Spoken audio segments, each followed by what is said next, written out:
তেওঁ বিভিন্ন মিটিং আছে, তেওঁ আমাক সময় দিব নোৱাৰিলে। অকল তেওঁৱে আহিছেতো, গৌৰৱ গগৈ ছাৰ তেওঁ কলগেছিয়াত আছে, বৰপেটা ৰোডত আছে, তেওঁ বিভিন্ন ধৰণৰ মিটিং আছে। আমাৰ সময়খিনি নিমিলিল তাৰমানে, সেইকাৰণে মিটিংখন হ'ব নোৱাৰিলে।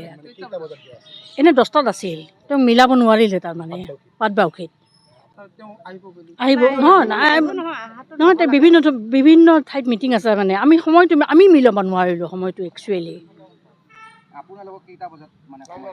এনেই আমাক 10টাত দিছিল, আমি 10টাত মানুহখিনি ইয়াত আহিব নোৱাৰিলে তাৰমানে। আৰু আমাৰ চবখিনিয়ে আমাক কোৱা হৈছিল তাৰমানে, মানুহখিনিক নাপালে আহি। আৰু আজি নহ'ব চাগে, আৰু সময়ো নাই, আৰু বেলেগে বিশেষ একো নাই। আৰু গৌৰৱ গগৈ আহা বুলি কৈ আছিল, সুধা আপোনালোকে চাওক, সুধা চকী কেইখন আছে, একো নাই। গতিকে এতিয়া কি জানো ন, আমাৰ ইয়াতে পাটবাউসী হেৰি এলেকাত এতিয়া কংগ্ৰেছ নাই।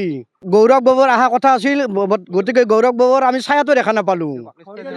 গতিকে হয়তো তেওঁ আহিব নালাগে কিজনী, পাকিস্তানত যাব পাৰে, কিন্তু আমাৰ এতিয়া আহিব নোৱাৰে, একে গৈ আহিব নোৱাৰে, একে আহিব লাগে। তেওঁ অসমৰ মানুহ হৈ তাতে কিয় পাকিস্তানত যাব লগা কথা আছে দিয়ক? অসমতে ভাতে আছে দিওঁ, দেউতাই অসমত থাকি থাকি মৰি গ'ল, আপুনি ল'ৰা হৈ কিয় পাকিস্তান যাব লাগে? গতিকে এতিয়া কংগ্ৰেছৰ চিট নাপায় দিয়ক।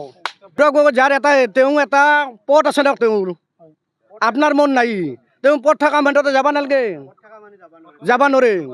তেওঁ যদি গৈছিল ভাল আলোচনাৰ মাজত গৈছিল, আলোচনাৰ মাজত জানাই নিশ্চয়। মিটিংখন ইয়াত ফ্লপ হৈ গৈছে, ইয়াত কংগ্ৰেছী মানুহ নাই। আমি ৰাতিপুৱাৰ পৰা চাই আছোঁ যে সুধা চেয়াৰ এখন পৰি আছে, তাতে কোনো মানুহ নাই।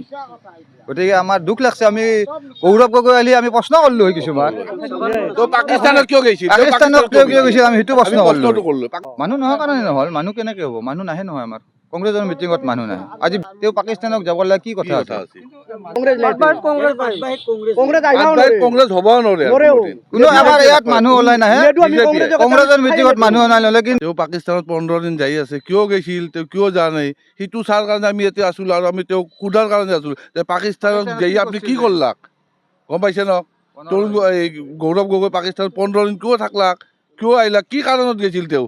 এই এটা গণ্ডগোল হৈ আছে, তেওঁ নাজানে নেকি? অসমৰ মানুহ হৈ তেওঁ মানুহ নহয় মানে কংগ্ৰেছ নাই, পাটবাউসীত কংগ্ৰেছ নাই। প্ৰথমতে মই আপোনালোকৰ চেনেলক ধন্যবাদ জনাইছোঁ। চাওক, সুন্দৰদিয়া জিলা পৰিষদৰ আণ্ডাৰত আমি সুন্দৰদিয়া গাঁও পঞ্চায়তৰ অন্তৰ্গত পাকাবিতবাৰী গাঁৱৰ ৰাইজ হওঁ। মোৰ লগত কেইবাগৰাকী মহিলাও আহিছে, পুৰুষো আহিছে। আমি দেখা পাইছোঁ যে আমাৰ সুন্দৰদিয়া জিলা পৰিষদত AJPৰ অশোক বৰা আৰু আমাৰ সুমন আহমেদ ডাঙৰীয়ানী, এই দুইগৰাকী প্ৰাৰ্থীত আছে। তো আমি দেখা পাইছোঁ আমাৰ সুমন আহমেদ ডাঙৰীয়া আমাৰ গাঁৱে ভূঞে যোনে য'ত যেই অৱস্থাত থাকে, ঠিক তেনেকুৱা অৱস্থাতে লগ পাই আছে। আৰু আমাৰ ৰাইজৰ ফালৰ পৰা মহিলাই হওক, শিশুই হওক, বুঢ়া বৃদ্ধই হওক, সকলো ফালৰ পৰাই, খেতিয়ক হওক, ছাত্ৰ ছাত্ৰী হওক, সকলো ফালৰ পৰাই মানে মৰম পাই আছে। কাৰণ তেখেতৰ যিখিনি মানে ব্যৱহাৰত আমি সকলো ৰাইজ আপ্লুত হৈছোঁ। কাৰণ আমি দেখা পাইছোঁ যে তেখেতৰ মানে যিটো প্ৰতিভা, সমাজৰ প্ৰতি কাম কৰাৰ যিটো প্ৰতিভা, সেইটো আমি দেখা পাইছোঁ। যিহেতু আমাৰ ইমান মানে পিছপৰা অঞ্চলত গৈছিল, আমাৰ ভঙা চিঙা ৰাস্তা চাই আহিছে, আমাৰ ভঙা ঘৰ দুৱাৰবিলাক চাই আহিছে। আমাৰ মাজত যেনেকুৱা মানে তেখেত বহিছে, আমি নিশ্চয় মানে ভাবিছোঁ তেখেত নিশ্চয় সমাজকৰ্মী হয়। আৰু আমি শুনিব পাৰিছোঁ বা গম পাইছোঁ তেওঁ মানে মহিলা গোটৰ লগত জড়িত আছিলে। গতিকে তেওঁৰ কাম কৰাৰ স্পৃহাটো আছে।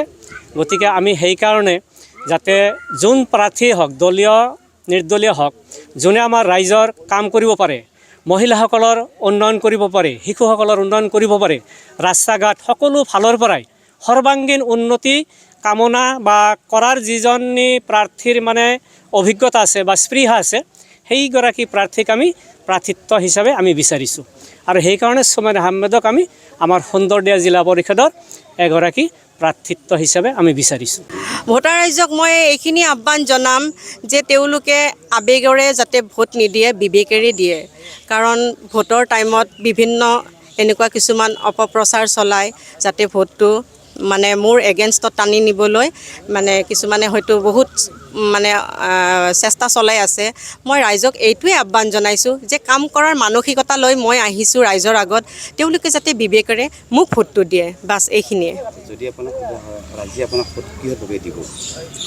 ৰাইজে ভোট মোক এইকাৰণে দিব কাৰণ মই আগতে ৰাইজৰ প্ৰতিনিধি হৈ কাম কৰা নাছিলোঁ। তেওঁলোকে জানে মই নতুন ফেচ, গতিকে সেইকাৰণে বহুত ৰাইজে মোক কৈছে যে আপুনি যিহেতু নতুনকৈ আহিছে, তাকো মহিলা মানুহ, গতিকে আমি আপোনাকে জয় কৰাম, কিয়নো ইয়াত বহুত ৰাইজৰ প্ৰতিনিধি হৈছিলে। আজিও আমি বহুত মানে কাম আমাৰ আধৰুৱা হৈ থাকিল, আমাৰ কামবিলাক নকৰি পেলাই স্কিমৰ পইচা জেপত ভৰাইছে।